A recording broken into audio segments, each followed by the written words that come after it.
கருணா, பிரபு மற்றும் சுவாதி ஆகியோர் புதுமைகளை கண்டறியச் சென்றனர்.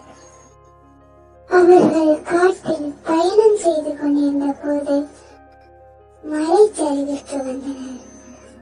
அந்த இடத்தில் ஒரு மர்மமான சிறிய குகை இருந்தது. அவர்களும் அந்த குகைக்குள் சென்றனர். அவர்கள் சில நிமிடங்கள் நடந்த பின் குகையின் ஆழத்திற்கு சென்றனர். அங்கு அவர்கள் சிறிய ஒளி ஒளிரும் இடத்தை கண்டனர். அந்த இடத்தில் ஒரு அற்புதமான கோவில் இருந்தது. அவர்கள் அந்த கோயிலுக்குள் சென்றனர். அங்கு அவர்களுக்கு ஒரு குரல் கேட்டது. நீங்கள் யார்? இங்கே ஏன் வந்தீர்கள்? நாங்கள் மூவரும் நண்பர்கள். நாங்கள் மர்மங்களை கண்டறிய வந்தோம். அந்த குரலோ வானத்தில் இருந்து வந்தது.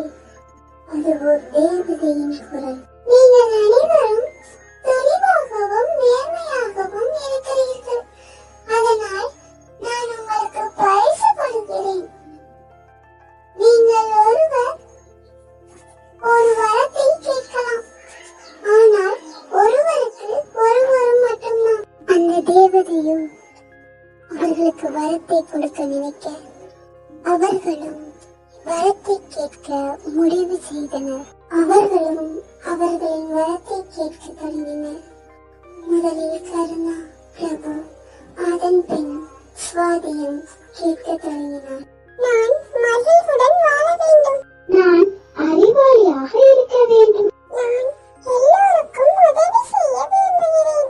நீங்கள் கேட்ட அனைத்து வரமும் உங்களுக்கு கிடைக்கட்டும். தேவதையோ அவர்கள் கேட்ட அனைத்து வரத்தையும் கொடுத்து ஆசீர்வதித்தார்கள். அவர்களும் தேவதையின் ஆசீர்வாதங்களை பெற்றுக்கொண்டு அவர்களது பயணத்தை தொடங்கினர். அவர்கள் மாலை பயணத்தை முடித்து காட்டை விட்டு வெளியே வந்தனர். இந்த காடு தேவதை மற்றும் அந்த பயணம் அனைத்தும் மறக்க முடியாத அனுபவத்தை கொடுத்தது. அவர்கள் வாழ்நாளில் மர்மங்களை கண்டுபிடித்து தேவதையின் ஆசீர்வாதமுடன் மகிழ்ச்சியாய் வாழ்ந்தனர். இந்த வீடியோ உங்களுக்கு பிடிச்சிருந்துச்சுன்னா லைக் பண்ணுங்க, சப்ஸ்கிரைப் பண்ணுங்க, பக்கத்துல இருக்க பெல் பட்டன் அமுக்குங்க. அப்பதான் நம்ம போடுற வீடியோ எல்லாமே நீங்க பார்க்க முடியும்.